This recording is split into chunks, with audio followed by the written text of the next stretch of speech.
Welcome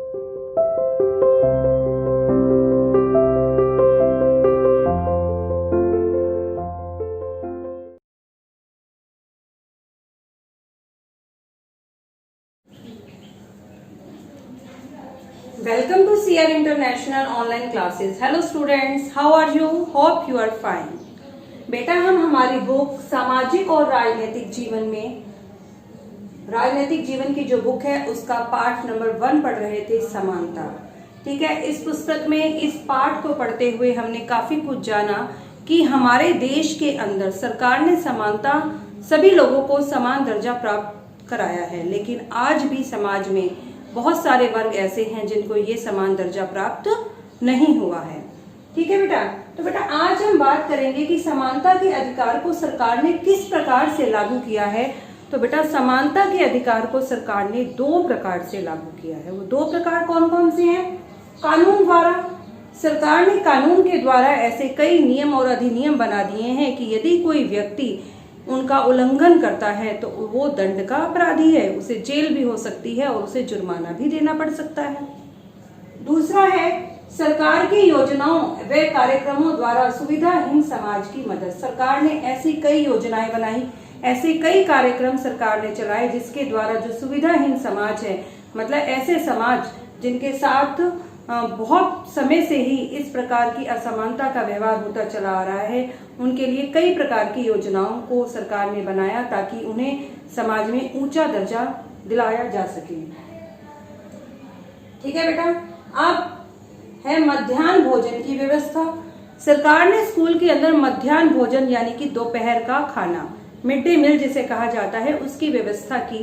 तो बेटा सबसे पहले इसकी व्यवस्था तमिलनाडु में की गई और उसके बाद हाईकोर्ट ने ये सुझाव दिया, हाईकोर्ट ने सुझाव के निर्देश दिए सभी राज्यों को कि वो 15 दिनों के भीतर या 6 महीने के भीतर, 15 दिन नहीं 6 महीने के भीतर सभी स्कूलों में इस प्रकार की व्यवस्था करें।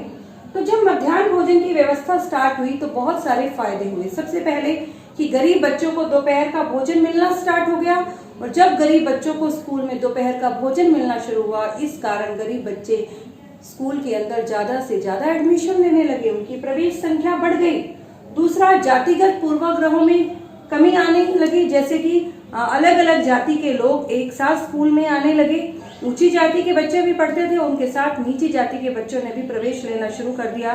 तो जो जातिगत पूर्वाग्रह की बातें थी उनको कम करने में मदद मिली।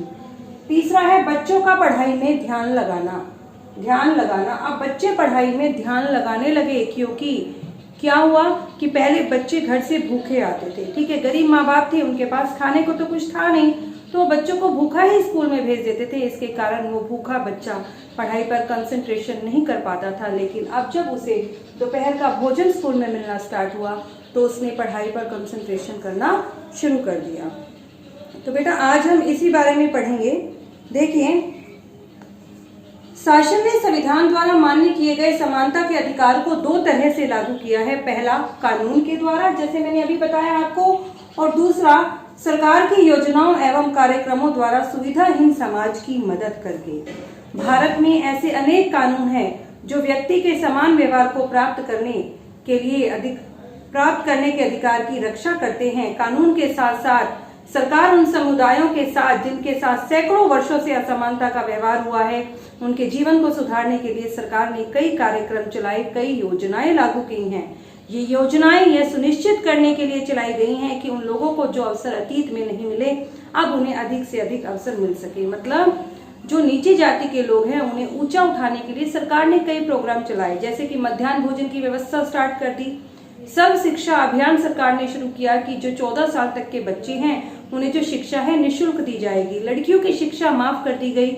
उनके साथ साथ राशन की व्यवस्था की गई कि मतलब बच्चों के पालन पोषण में किसी प्रकार की कमी नहीं आए। सरकार ने ऐसे कई प्रकार के कार्यक्रम चलाए। जो नीची जाति के लोग हैं यदि उनके बच्चे पढ़ जाते हैं और कहीं एडमिशन लेने जाते हैं तो उसमें उनको वहां भी रियायत प्रदान की गई है। देखिए, इस दिशा में सरकार द्वारा उठाया गया एक कदम है मध्याह्न भोजन की व्यवस्था, यानी कि मिड डे मील। ठीक है, क्या है ये मिड डे मील? देखिए, इस कार्यक्रम के अंतर्गत सभी सरकारी प्राथमिक स्कूलों के बच्चों को दोपहर का भोजन दिया जाता है। यह योजना भारत में सर्वप्रथम तमिलनाडु राज्य में आरंभ की गई। कहां पर स्टार्ट हुई बेटे? तमिलनाडु में। और 2001 में उच्चतम न्यायालय ने सभी राज्यों को अपने राज्य में 6 महीने के अंदर अंदर इसे प्रारंभ करने के निर्देश दिए। हाई कोर्ट ने यह आदेश दिया कि 6 महीने के अंदर अंदर तमिलनाडु सरकार की तरह बाकी सभी सरकारें भी अपने स्कूल में, अपने राज्य के अंदर जितने भी प्राथमिक स्कूल हैं वहां पर बच्चों को मिड डे मील देगी। इस कार्यक्रम के काफी सकारात्मक प्रभाव हुए, बहुत अच्छे प्रभाव इसके सामने आए। उदाहरण के लिए दोपहर का भोजन मिलने के कारण गरीब बच्चों ने अधिक संख्या में स्कूल में प्रवेश लेना आरंभ कर दिया। ठीक है, उन्होंने अधिक से अधिक एडमिशन लेना शुरू कर दिया क्योंकि गरीब बच्चे हैं, भोजन की कमी है, घर में उन्हें पर्याप्त भोजन नहीं मिलता, तो स्कूल में उन्हें जो दोपहर का भोजन दिया जा रहा था उसी के लालच में उन्होंने ज्यादा से ज्यादा एडमिशन लेना स्टार्ट कर दिया।